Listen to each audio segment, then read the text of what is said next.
कर्मियों बंधुओं का बहुत बहुत स्वागत है और बहुत बहुत आभार है कि आपने समय निकाल करके हमारे इस रथ यात्रा के खबर को कवर करने के लिए यहाँ पर उपस्थित हुए हैं। और यहाँ पर हम अपने अन्य सहयोगियों को भी धन्यवाद देते हैं। हमें यह जानकर और बताने में बहुत प्रसन्नता हो रही है कि सीतामढ़ी में पहली बार बहुत ही भव्य स्तर पर इस बार 2025 में जगन्नाथ रथ यात्रा का आयोजन किया जा रहा है। इससे पहले 2017 और 19 में भी इसका आयोजन किया गया था, लेकिन यह इतने बृहद स्तर पर नहीं था।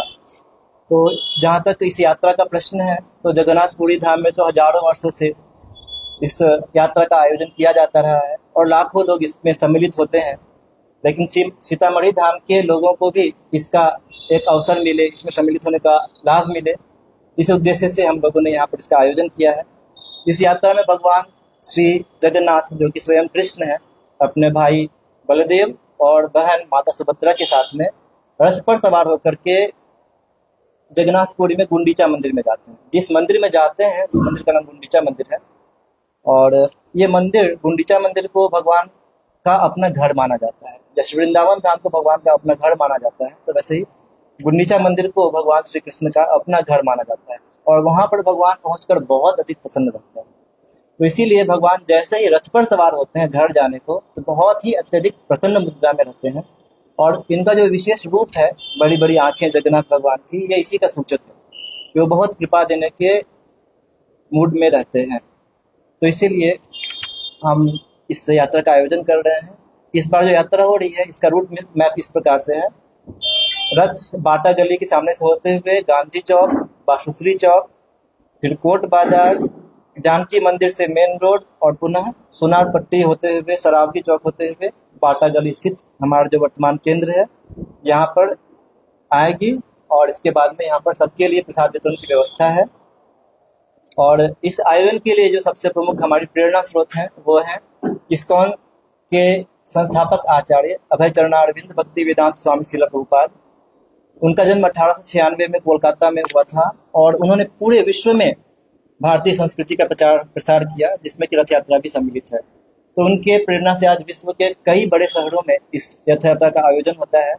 और उन्हीं की प्रेरणा से हम लोग आज इस क्षेत्र में इस यात्रा का आयोजन करने वाले हैं। इसमें हरे कृष्ण भक्तवृंद और साथ ही साथ सीतामढ़ी के कई गणमान्य व्यक्ति हैं, भक्तवृंद हैं, सबका सहयोग रहा है, जिससे कि यह संभव हो पाएगा। तो यदि कोई भी इस रथ यात्रा में शामिल होता है, तो शास्त्रों में तो अनेक लाभ बताए गए हैं, लेकिन कम समय में मैं बस इतना कहना चाहूँगा कि हर व्यक्ति जो भगवान का दर्शन कर लेता है, भगवान का थोड़ा ही प्रसाद पाता है, तो उनके सारे पाप, पूर्व जन्मों के पाप नष्ट हो जाते हैं और भगवान की विशेष कृपा से वह मुक्ति को प्राप्त होगा, भगवान के धाम को प्राप्त होगा। तो इसीलिए सभी सीतामढ़ी धाम के वासियों और आसपास के क्षेत्र के जो भी निवासी हैं, सबसे हमारा यही निवेदन है कि आप सब आइए, सब लोग भगवान का दर्शन कीजिए रथ पर सवार होकर के 2 जुलाई 2025 को, और इस प्रकार से भगवान की विशेष कृपा प्राप्त कीजिए। हरे कृष्ण।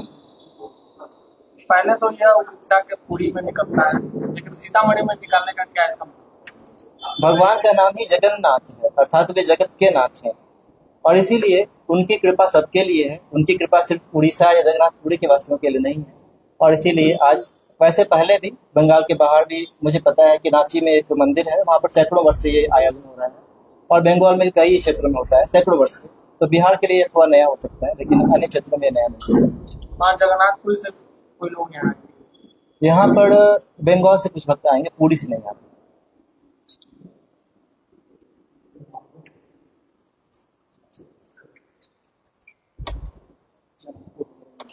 यहाँ पर वैसे जनकपुर और मधुबनी, दरभंगा,